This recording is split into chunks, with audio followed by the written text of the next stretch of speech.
Tuhan bersamamu dan bersama rohmu. Inilah Injil suci menurut Matius. Dimuliakanlah Tuhan.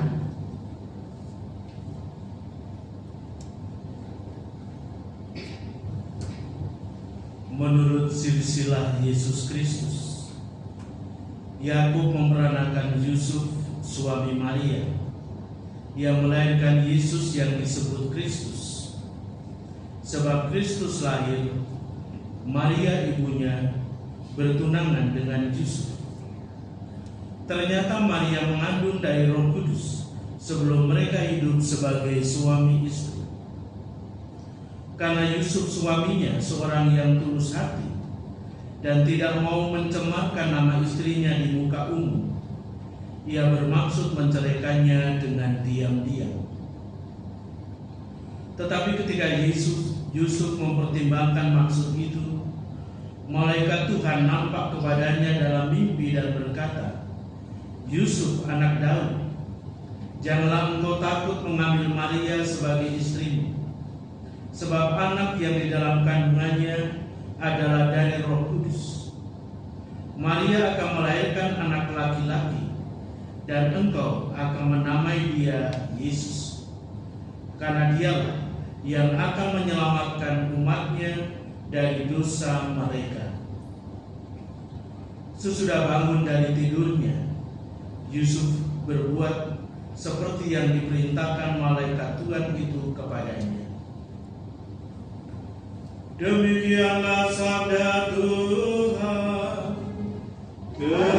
Terpujilah Kristus.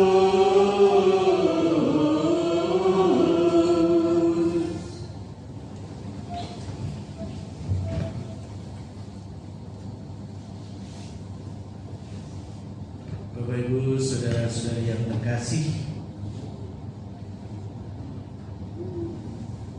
dari bacaan Injil ini kita bersama-sama bisa membayangkan bagaimana sikap Yusuf terhadap tunangannya, yaitu Maria, yang tentu tidak mudah saat itu. Dan saya rasa kita sekalian, kebetulan yang hadir mayoritas perempuan, tetapi saya menggunakan ya, kalau seorang cowok pacaran lalu tahu-tahu bahwa pacarnya sudah mengandung, sementara dia sendiri sebagai pacar ya selama ini nggak ngapa-ngapain, tapi tahu-tahu dia udah mengandung, pasti pusing kan? Sementara cowok sendiri pacaran dengan satu, mungkin pacaran dengan yang lain, kan tidak ada tanda. Kalau perempuan ada tanda. Nanti kan sudah didapati mengandung, dan siapapun orangnya, ya pertama akan timbul perselisihan di antara mereka berdua. Dan mungkin kalau itu terjadi pada kita juga akan demikian, ribut dulu ya, dengan siapa kau ini, dan seterusnya. Nah, dari kisah yang diceritakan dalam bacaan Injil tadi, kita tidak mendengar keributan. Yusuf sebagai seorang yang arif, yang bijaksana, yang tidak mau mencemarkan nama baik pacarnya, tunangannya, yaitu Maria, maka dia akan menceraikannya dengan diam-diam. Jadi pada saat itu orang yang bertunangan, kalau sudah demikian memang ada kewajiban untuk ya katakanlah memutuskan, itu bisa saja secara hukum pada saat itu atau adat atau apa, itu bisa, supaya wanita itu tetap dalam keadaan terhormat. Dan karena itu dia berusaha untuk ya menghormati Maria sebagai tunangannya, maka dia akan menceraikan dengan diam-diam. Mungkin juga secara manusiawi, berarti dia sudah ada dengan cowok yang lain, gitu. Dan itu sangat manusiawi sekali dan logis saja. Maka sementara memikir-mikirkan hal itu, malaikat Tuhan menampakkan diri kepadanya, "Yusuf anak Daud, janganlah engkau takut mengambil Maria sebagai istrimu, sebab anak yang di dalam kandungannya adalah dari Roh Kudus. Maria akan melahirkan anak laki-laki dan engkau akan menamai dia Yesus, karena dialah yang akan menyelamatkan umatnya dari dosa mereka." Yang luar biasa adalah Yusuf percaya kepada apa yang disampaikan oleh malaikat itu di dalam mimpinya. Jadi bukan lewat dialog seperti kita ngomong seperti ini, saya ngomong kepada Bapak Ibu, tapi dalam mimpi. Dan dia percaya itu.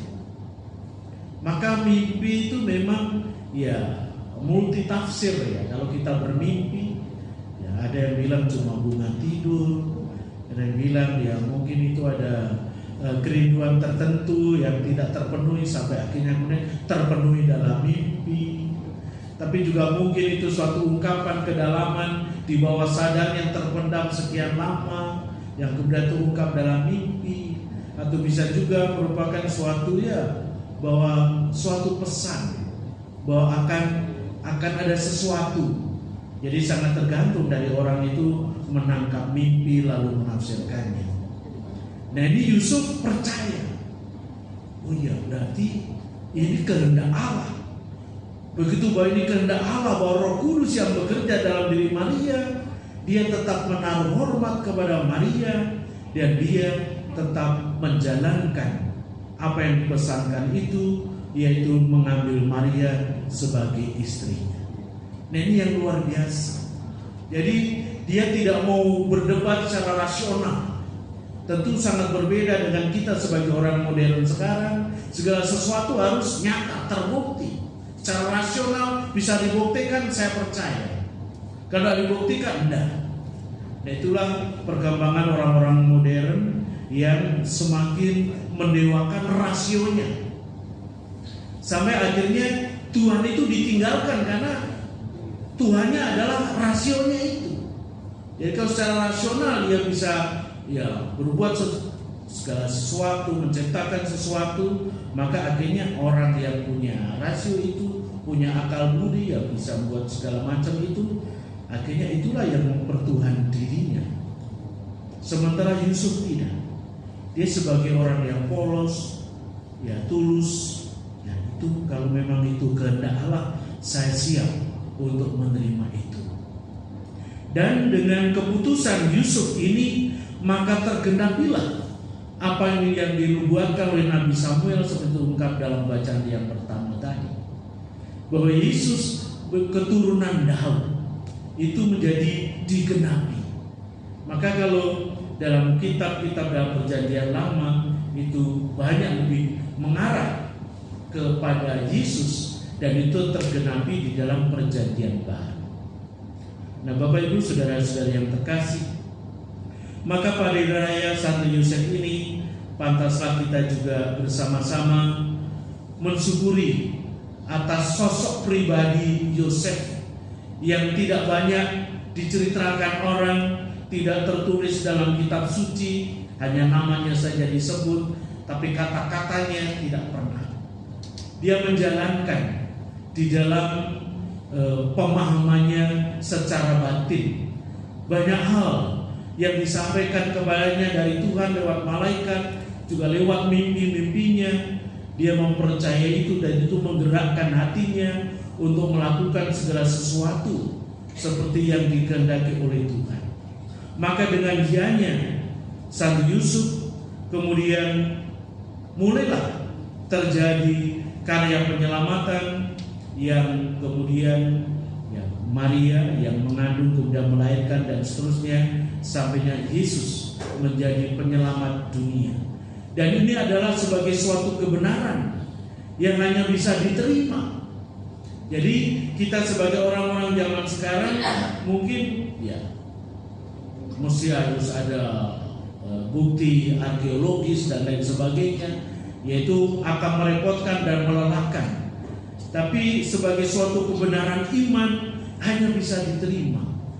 Dan itulah iman yang seperti itulah yang dibutuhkan.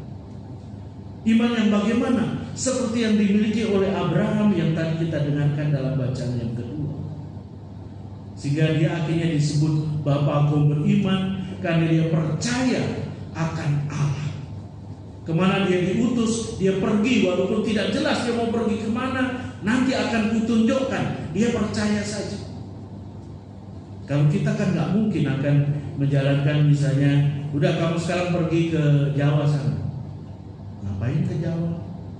Jawanya mana? Jawa itu kan juga luas. Jakarta juga bagian dari Jawa.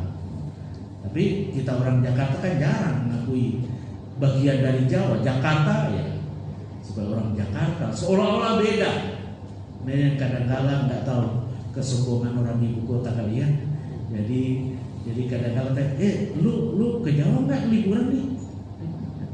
Padahal kita sama-sama di Pulau Jawa. Ya, seolah-olah Jakarta itu di pulau lain, padahal bagian dari Jawa. Nah, di sini kita bersama-sama diajak mempunyai iman seperti Abraham, berani percaya sehingga tidak sering meributkan hal yang kadang-kadang remeh-temeh menjadi perdebatan sampai akhirnya menjadi permusuhan. Nah itulah mungkin karena kurang iman. Orang punya iman tidak akan katakanlah berdebat kusir. Dia akan bersikap seperti Santo Yusuf, dengan tenang diam lalu merenungkannya. Nah di sini pula kita juga diajak untuk belajar ketulusan dari Santo Yusuf, menjadi orang-orang yang tulus, sehingga kita dengan ketulusan itu akhirnya menjadi orang-orang yang merdeka. Hidup itu tanpa beban, justru karena kita menjadi orang-orang yang tulus. Tapi kalau segala sesuatu kita perhitungkan, semuanya jadi beban.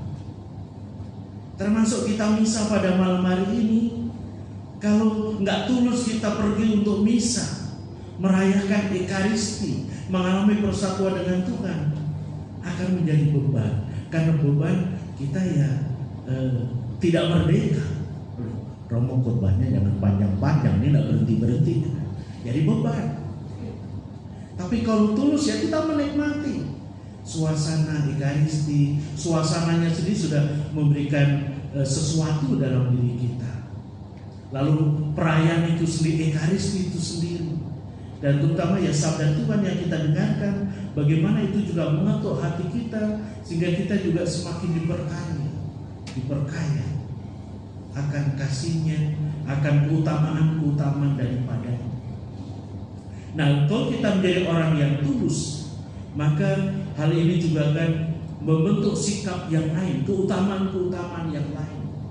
Kita menjadi orang yang mudah tergerak hati kita. Kita tergerak untuk melakukan segala sesuatu yang baik. Kita dituntun oleh Roh Tuhan sendiri untuk menimang, untuk menilai ini baik, buruk, benar, tidak. Itu kita akan peka sekali, dan kita akan begitu mudah untuk condong kepada yang baik dan yang benar karena ketulusan. Kita mau untuk mengalami persatuan dengan Tuhan dengan tulus, sehingga persatuan itu juga membuat kita peka akan yang lain-lain, sampai akhirnya kita terbentuk sikap-sikap yang lain seperti Yusuf, sikap rendah hati. Dia tidak mau berdebat dan lain sebagainya. Dia terima Maria sebagai istrinya karena kerendahan hatinya. Karena itu Bapak Ibu saudara-saudara yang terkasih, pada Santo Yosef ini kita sungguh-sungguh mengalami menerima keraiman Allah yang antara lain lewat Santo Yusuf ini. Jadi keraiman Allah itu bukan sesuatu yang mengawang-awang, tidak jelas, tidak konkret, tapi konkret lewat teladan-teladan para kudus yang diberikan kepada kita. Dan pada hari ini secara istimewa Santo Yusuf diberikan kepada kita sebagai teladan setia, mampu mendengarkan apa yang menjadi kehendak Allah, dan itu juga menjadi perwujudan akan keraiman Allah lewat Santo Yusuf ini. Sehingga atas salah satu cara Santo Yusuf juga membantu kita menjadi orang-orang beriman yang lurus hati. Tuhan memberkati kita sekalian. Amin.